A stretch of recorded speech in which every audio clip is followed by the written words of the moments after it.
السلام علیکم ورحمۃ اللہ. ساتھیوں، ناظرین، ہم 14 اگست کے پروگرام کے منعقد کرنے جا رہے ہیں. اس سلسلے میں ہم اکٹھا ہوئے ہیں. اس سے پہلے ہم نے 14 یوم آزادی کے سلسلے میں ایک بات کی تھی. آج ہم بات کرنے جا رہے ہیں دو قومی نظریہ. تو اس سلسلے میں ہم دو ساتھیوں کو اور ہم تین اکٹھے ہوئے ہیں، بیٹھے ہیں. اس سلسلے میں بات چیت ہم کریں گے. جو کمی بیشی رہے گی اس کو مزید آپ بہتر سمجھیے گا، چونکہ عوام بہت بدھیمان ہے، سمجھدار ہے. تو ہم بات کرنے جا رہے ہیں یہ دو قومی نظریہ کا، یعنی ٹو نیشن تھیوری. اس کا بڑا چرچا رہتا ہے، ہر آدمی جانتا ہے. اس کو ذرا ڈیپلی ڈیفائن کریں گے تاریخ کے آئینے میں. واحد بھائی. بسم اللہ الرحمن الرحیم. اصل میں آپ نے صحیح دو قومی نظریے کی طرف توجہ دلائی، اور یہ تو اب دو قومی نظریے ہمارے لیے کوئی نئی بات نہ ہمارے لیے ہونی چاہیے نہ دنیا کے لیے ہونی چاہیے. اب اس کو صدی گزرنے والی ہے، اور یہ سلسلہ 100 سال پہلے شروع ہوا تھا، اور پوری دنیا کو ایک میسج دیا گیا تھا کہ آخر کیا وجہ ہے، ہم کیوں جو ہے وہ ایک الگ پاکستان کا یا ایک الگ ملک کا یا ایک الگ وطن کا جو ہے ڈیمانڈ کر رہے ہیں. اس کی وجہ ہے، اصل میں اس کی وجہ یہی ہے کہ پہلے جو معاملات تھے آپس میں، آپ دیکھیں کہ اصل میں یہ ساری چیزیں ہوئی اسی وجہ سے کہ جس طریقے سے انہوں نے قابضوں نے مل کر، اور جس طریقے سے ہندوؤں نے مل کر، چونکہ مسلمان وہاں پہ ہندوؤں کے مقابلے میں اور قابضوں کے مقابلے میں اقلیتوں میں تھے، تو ان کو دبانے کی کوشش کی. یہ تو آپ کو پتہ ہے کہ مسلمان کی تاریخ ہے. مسلمان کو پیار سے تم اس کی گردن بھی مانگو وہ تمہیں دے دے گا.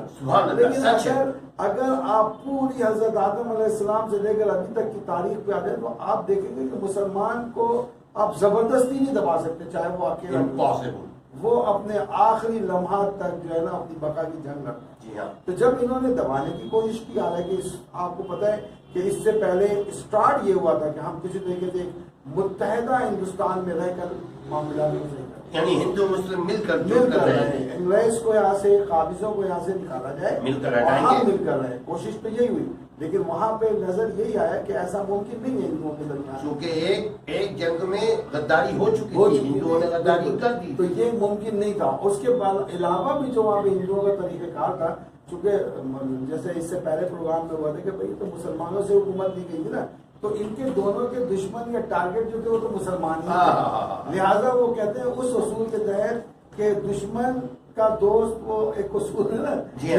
دشمن کا دشمن ہمارا دوست. تو یہ اس اصول کے تحت یہاں پہ مسلمانوں کو دبانے کی کوشش کی گئی.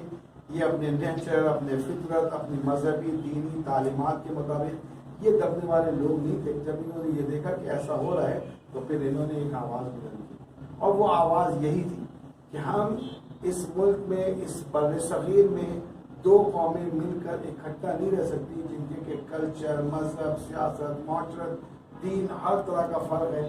جیسے میں نے اس سے پہلے بتایا کہ یہ بھی بتایا گیا کہ ان کے تو طرز تعمیر میں بھی فرق ہے. ان کے جو رہن سہن ہے، طرز تعمیر، بلڈنگ کی کنسٹرکشن میں بھی ہمارے اور ان کے اس میں فرق ہے. لیکن زمین آسمان کا فرق ہے. ہمارے یہاں آپ دیکھتے ہیں کہ میناروں کا رواج ہے، محرابوں کا رواج ہے، جو ہے گنبدوں کا رواج ہے. ان کے یہاں اس کے برعکس ہے. تو ہماری تو اس طریقے، اس نوبت تک جو بات تھی کہ ہماری تو کنسٹرکشن اور رہن سہن کے طریقے اس حد تک غلط تھے. تو لہٰذا اس میں آپ کو قائد اعظم کے ہی الفاظ میں بیان کروں گا، جو قائد اعظم نے 22 مارچ 1939 کو ہندوستان کی جو قانون ساز اسمبلی سے اس سے خطاب کرتے ہوئے کہا کہ تمہاری تعداد سب سے زیادہ ہوا کرے، مخاطب کر کے ان کو للکارا. اکثر یہ آپ اندازہ لگائیے کہ 39 کی بات ہے، اس کے 8 سال کے بعد ہمیں آزادی ملی ہے. وہاں پہ قائد اعظم ان کی اسمبلی میں جہاں پہ وہ اکثریت میں تھے ان کو للکار رہے ہیں. کہتے ہیں کہ تمہاری تعداد سب سے زیادہ ہوا کرے، تم ترقی یافتہ صحیح، تمہاری معاشی حالت مضبوط صحیح، ہم تم سے کمزور صحیح. تم سمجھا کرو کہ سروں کی، اگر تم یہ سمجھتے ہو کہ سروں کی گنتی سے تم ہمیں دبا دو گے، تو قائد اعظم فرماتے ہیں کہ تم دونوں کو، تم تنہا یا مل کر بھی، دونوں مل کر، قابض اور تم مل کر بھی اور تنہا بھی ہمیں نہیں دبا سکتے.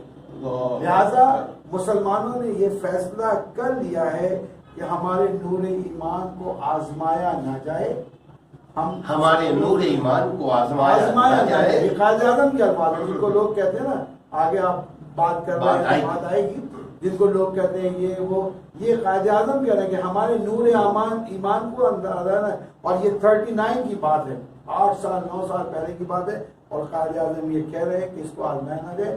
ہم لوگوں نے یہ فیصلہ کر لیا ہے دو قومی نظریے کو استحکام دینے کا، اور ہم نے دو قومی نظریے کی بنیاد پہ اپنے ملک کو الگ کرنے کا ہم نے فیصلہ کر لیا ہے، اور ہم اپنے آخری دم تک اس کے لیے لڑتے رہیں۔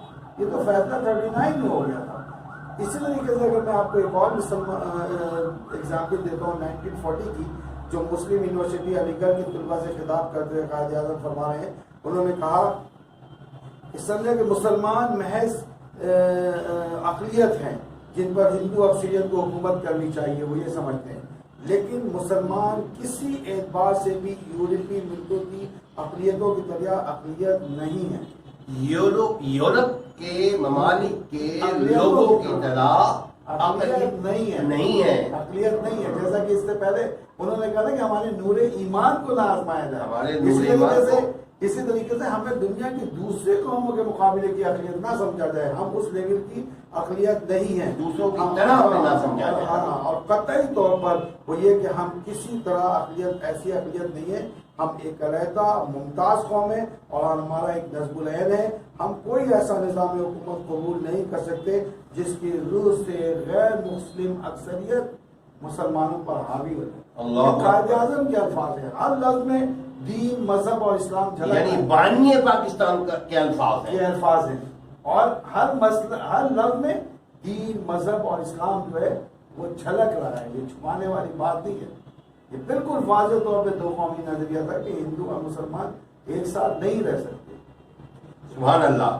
اسی سلسلے میں ہم مزید پھر بات کریں گے، بڑے اسی سے لگتا ہوا ایک سوال ہوگا انشاءاللہ تعالیٰ۔ آپ اس سلسلے کو آگے بڑھائیے گا۔ یہاں پہ میں قائد اعظم کے یہ الفاظ دہرانا چاہوں گا جو انہوں نے خطبہ لاہور میں فرمایا تھا، میں وہ آپ کے سامنے پیش کر رہا ہوں۔ یہ یہاں مینار لاہور ہے۔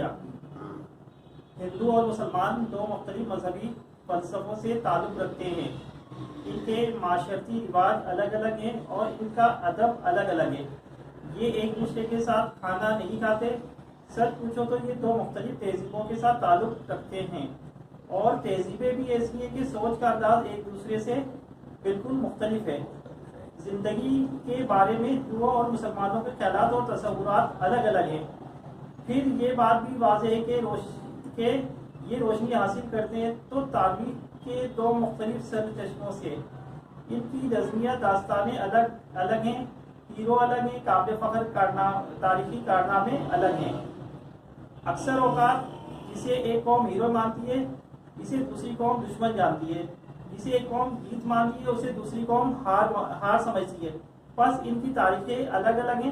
اگر ایسی دو قوموں کو جبراً ایک مملکت میں رکھا گیا جہاں ایک قوم مستقل اقلیت ہو اور دوسری قوم مستقل اکثریت ہو تو اس سے اضطراب بڑھے گا، بے چینی بڑھے گی، اور آخرکار وہ نظام میں حکومت پاش ہو جائے گا۔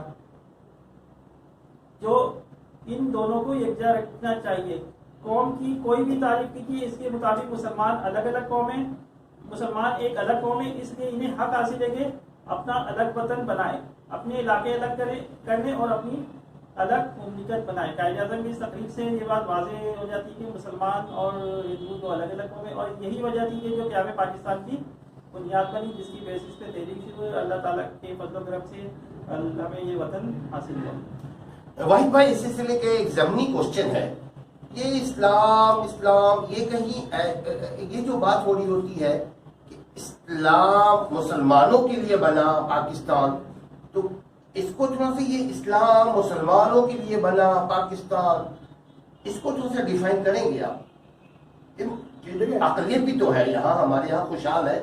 اچھا، اس میں ایک چیز میں اور واضح کروں کہ یہ بھی بات بڑی لوگوں کو کلیئر ہونی چاہیے، ہماری ایک تاریخ ہے نا، ہم یہ تو نہیں کہ کل جو ہے کسی دنیا کے خطے میں ابھرے ہیں، ہماری ایک ہزاروں سال کی تاریخ ہے، ڈھکے چھپے نہیں ہیں۔ اور مزے کی بات یہ کہ یہ تاریخ جو ہے یہ پوری دنیا کے مذہب اور مسلک میں موجود ہے، یہ ہماری انفرادی تاریخ نہیں ہے کہ ہم نے اپنی طرف سے کر لیا ہے، ہر کسی کی ہر مذہب ہر مسلک میں ہماری وہ پوری جو ہزاروں سال کی تاریخ ہے وہ موجود ہے۔ دیکھیں سب، اس میں ایک اور وضاحت کروں، میں دو قومی نظریے کی مزید وضاحت کروں۔ یا ہندو مسلمان، تو ہم چونکہ بر صغیر کی بات کر رہے ہیں لہٰذا ہم ہندو مسلمان کی بات کر رہے ہیں. دیکھیں دو قومی نظریہ ایسا ہے کہ اس کو آپ دوسرے پہلو میں دیکھیں، دنیا کے تمام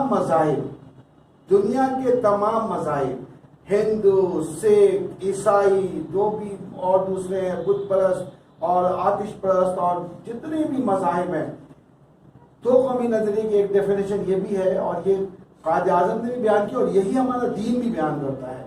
تو یہ جتنے بھی مذہب اور مسلک دنیا میں موجود ہیں، جتنے بھی جن کو آپ ادیان کہتے ہیں، دین کہتے ہیں، دنیا میں موجود ہیں، یہ سارے دین، یہ سارے ادیان ایک قوم ہے، ایک یونٹ ہے یہ سارے، اور مسلمان ایک قوم ہے، ایک یونٹ ہے. لہذا پوری دنیا میں مسلمان ایک قوم ہے. ان کے کلچر کو آپ پوری دنیا میں چلے جائیں، آج یعنی مسلم ورسز آل نیشن، یہ دو قومی نظریہ. یہ تو ہم جب بر صغیر کے پوائنٹ آف ویو سے ڈیفائن کرتے ہیں تو ہم کہتے ہیں دو قومی نظریہ ہندو اور مسلمان. نہیں، میں اگر پورے ورلڈ میں اس کو ادیان سے ملائیں، مسلک سے ملائیں، تہذیبوں سے ملائیں، کلچر سے جو بھی ہے، معاشرت سے ملائیں، تو یہ جو ہے پوری دنیا کے مذاہب، پوری دنیا کے ادیان، پوری دنیا کا کلچر یہ ایک طرف ہے اور اسلام اور مسلمان کا کلچر ایک طرف ہے. لہٰذا یہ دنیا صرف دو حصوں میں بٹی ہوئی ہے، یا تو مسلم کلچر ہے یا نان مسلم کلچر. سب سے پہلے تو ویسٹرن جو ہے وہ طویل دنیاوی اصول کے حساب سے دیکھا جاتی ہے. چونکہ ہم بر صغیر کے حوالے سے بات کرتے ہیں لہٰذا ہم ہندو اور مسلمانوں کی بات کرتے ہیں. ایک تو یہ کہ کلچر ہی بالکل الگ ہے، تمام مذاہب ایک طرف ہے، اسلام ایک طرف ہے. پوری دنیا میں آپ چلے جائیں، اسلام کا اپنا ایک طریقہ کار ہے، جبکہ دوسرے مذاہب اور جو دوسرے ادیان ہیں ان کے مختلف طریقہ کار ہے. یہ ایک کلچر ہے. اس کے علاوہ جہاں تک بات ہوتی ہے یہ دین کی اور اسلام کی بات ہوتی ہے، تو دیکھیں 1942 میں قائد اعظم نے جو فیصلہ کن جملے ادا کیے 1942 میں، جو بار بار لوگ ان سے سوال کر رہے تھے، تو قائد اعظم نے کہا کہ مجھ سے اکثریت پوچھتی ہے کہ پاکستان کا طرز حکومت کیا ہوگا. مجھ سے اکثریت پوچھتی ہے کہ پاکستان کا طرز حکومت کیا ہوگا، تو پاکستان کا طرز حکومت کا تعین کرنے والا میں کون ہوں؟ قائد اعظم فرما رہے ہیں، بانی پاکستان فرما رہا ہے. جو کہ دیکھیں ان کے پیچھے پوری ایک تحریک کے لوگ ہیں. قائد اعظم ٹھیک ہے وہ ہمارے لیڈر تھے، ہمارے سربراہ تھے، ہمارے بڑے تھے، لیکن ان کے پیچھے جتنے لوگ تھے سب انہی باتوں میں متفق تھے.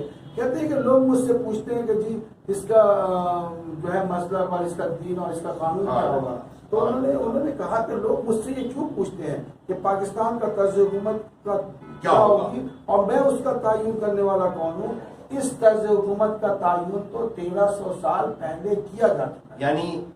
یعنی رحمت العالمین جب کو اللہ نے جب رحمت العالمین بنا کر بھیجا اسی وقت تعین ہو چکا. یہ اس وقت یہ تو ہمارے آخری نبی سے مثال دی جا رہی ہے، ورنہ آپ دیکھیں کہ قرآن کہتا ہے کہ تمہیں کوئی نئی بات نہیں بتائی جا رہی ہے. جو ابراہیم اور موسیٰ کے صحیفے تھے وہی تمہارا صحیفہ ہے، وہی تمہارا دین. جو ابراہیم موسیٰ ہاں وہ جو ہے نا ابراہیم اور موسیٰ کے صحیفے. تو ہمارا 1300 سال کی تو بات میں اس لیے کرتا ہوں کہ ہم اپنے آخری نبی سے یہ پوائنٹ لیتے ہیں. تو ہمارے 1300 سال پہلے پاکستان کا دستور بیان کیا جا چکا ہے اور وہ دستور ہی یہی ہے جو قرآن ہے اور جس کا عملی نمونہ محمد صلی اللہ علیہ وسلم ہے. لہٰذا قائد اعظم رحم اللہ فرما رہے ہیں کہ میں اس بات کو ڈیفائن کرنے والا نہیں ہوں، جبکہ 1300 سال پہلے یہ بات ڈیفائن کی جا چکی ہے. یہ بات بھی ذہن میں رکھنی چاہیے. ہم صرف پاکستان کا مطالبہ نہیں کیا ہے، جو زمین ایک خطہ ہمیں چاہیے، ایک ٹکڑا چاہیے، یہ بھی قائد اعظم کے الفاظ ہے. ہم اسلامی اصولوں کے مطابق زندگی گزارنا چاہتے ہیں، یہ قائد اعظم کے الفاظ. قائد اعظم فرماتے ہیں کہ ہم اسلامی اصولوں کے مطابق زندگی گزارنا چاہتے ہیں. 1942 میں یہ بات کہہ رہا ہے. اور یہ اسلامیہ کالج ہے پشاور کا جہاں تو وہ بیان کر رہے ہیں. جو عام طور پہ جو بات ہوتی ہے نا کہ یہ اسٹیٹ وہ اسٹیٹ، ایسی بات نہیں ہے. یہ واضح اسٹیٹ ہے اور اس میں بتا دیا گیا ہے کہ ہم جو ہے وہ کیا چاہتے ہیں اور ہمارا مقصد کیا ہے. اور وہاں پہ یہ بھی ڈیفائن کر دیا گیا ہے کہ دو قومی نظریہ مذہبی بہت بنیادوں پر کیا ہے. شاہد بھائی اس سلسلے میں کچھ اضافہ کرنا چاہتے ہیں یا پھر لفظ؟ ہاں بسم اللہ. شاعری تو خزاں ہے. آندھی آئے طوفان آئے دیا جلائے رکھنا ہے. آندھی آئے طوفان آئے، آندھی آئے طوفان آئے دیا جلائے رکھنا ہے. گھر کی خاطر سو دکھ جھیلے گھر تو آخر اپنا ہے. گھر کی خاطر سو دکھ جھیلے گھر تو آخر اپنا تو ہے. میں ایسے دینا چاہوں کہ یہ وطن ہمارے بزرگوں نے بہت قربانیوں جدوجہد کوششیں اور قربانیوں کے بعد حاصل کیا، اور یہاں آنے کے لیے بھی قربانیاں تھیں پاکستان بنانے کے لیے اس کو. تو آپ تمام لوگوں سے یہی میسج دینا چاہوں گا کہ اس کی بقا میں بھی قربانیاں کی تھیں. قدر کریں، اور یہ ملک ہمارا گھر ہے اور اس کی قدر کریں، اور اس کے لیے آپ اپنا سب کچھ قربان کر دیں. لیکن کیونکہ یہ آپ کا اپنا گھر ہے، اور گھر کی خاطر سو دکھ جھیلیں گھر تو آخر اپنا ہے. دیکھیں اسلم بھائی، میں اس میں تھوڑی سی اور اضافہ کروں. یہ شاعرانہ مزاج اس وقت ہوتا ہے جب آدمی اپنی سوچ و فکر کے عروج پہ ہوتا ہے. تو میں یہ سمجھوں گا کہ اگر میں نے بھی اس سلسلے میں خوشی کے دو اشعار نہ کہے تو میں سمجھوں گا میں شاید میں سے پیچھے رہ گیا. لہٰذا میں شاید میں سے پیچھے نہیں رہنا چاہتا. میں اپنی قوم کو، اپنے ملک و ملت اور ان کے ہونہار بچوں کو، اپنے بزرگوں کو، اپنے دوستوں کو ایک میسج دوں گا کہ اگر ہم یہ دو قومی نظریہ آج ختم نہیں ہوا ہے. اس دو قومی نظریے پہ ہمیں تاحیات قائم رہنا ہے. اگر ہم اس دو قومی نظریے پہ قائم نہیں رہیں گے تو پھر ہمارا حشر بہت برا ہوگا. تو اس سلسلے میں مجھے جو ایک چند اشعار ہیں جو یاد آتے ہیں. اے اللہ، اے اللہ، اے اللہ، اس سے پہلے کہ یہ دنیا مجھے رسوا کر دے. اے اللہ، اس سے پہلے کہ یہ دنیا مجھے رسوا کر دے. اگر ہم نے یہ نظریہ چھوڑا، اشارہ یہ ہے کہ ہم نے اگر یہ نظریہ چھوڑا تو اے اللہ اس سے پہلے کہ یہ دنیا مجھے رسوا کر دے، تو میرے جسم میں میری روح کو اچھا کر. تو میرے جسم میں میری روح کو اچھا. یہ حالت اپنی جو میں نے خود بنائی ہے مگر، یہ حالت اپنی جو میں نے خود بنائی ہے مگر. آج ہم نے اپنا کلچر تباہ کر دیا. اپنا یعنی وہ کہتے ہیں کہ نہ 3 میں نہ 13 میں، نہ میر گھاٹ نہ میر گھاٹ، یعنی کہ ہم نے اپنا کلچر تباہ کر دیا. کہتے ہیں کہ کوا چلا ہنس کی چال اپنی بھی بھول گیا. تو اس سے یہ حالت اپنی جو میں نے خود بنائی ہے مگر، جیسا تو چاہتا ہے اب مجھے ویسا کر. جیسا تو چاہتا ہے اے اللہ، جیسا تو چاہتا ہے جیسا اب تو مجھے چاہتا ویسا ہے کر اب دے. مجھے ویسا میرے کر ہر دے. فیصلے میں تیری رضا ہو شامل. میرے ہر فیصلے میں تیری رضا ہو شامل. جو تیرا حکم ہو وہ میرا ارادہ کر. جو تیرا حکم ہو وہ میرا ارادہ کر. ساتھیوں، اسی کے ساتھ ہم اپنے پروگرام کو اینڈ کرتے ہیں. مگر ایک بات دھیان رکھیں، یہاں اس کا مطلب کوئی تعصب نہیں ہے. دو قومی نظریہ کا مطلب یہ ہے کہ جیسا کہ واحد بھائی نے کہا کہ مسلمان ایک الگ تشخص کے ساتھ زندہ ہے، مرتا بھی ہے، تصور بھی ہے کہ مرنے کے بعد ہمیں ہماری اس زندگی میں کیے ہوئے جتنے اعمال ہیں وہ اس زندگی میں ملیں گے. یہ واحد مسلمانوں کے اسکول آف تھاٹ ہے. اچھا، اس کے آگے یہ جو اسلام کی جو بات ہو رہی ہوتی ہے، بھائی صاحب، اسلام کا مطلب یہ ہے ہر ایک کے ساتھ مساوات. اسلام کا مطلب ہی یہی ہے پیس، شانتی، سکون، امن، سب کے لیے، ایک فرد کے لیے نہیں، ایک خالی مسلمانوں کے لیے ہرگز نہیں. اس کا مطلب ہرگز یہ کوئی نہ لے کہ مسلمانی اسٹیٹ کا مطلب صرف مسلمان رہیں گے اس اسٹیٹ میں. آپ دیکھیے گا اسلام میں اقلیتوں کے حقوق کا جتنا حفاظت اسلام کر رہا ہے اتنا کہیں اور نہیں کیا جاتا.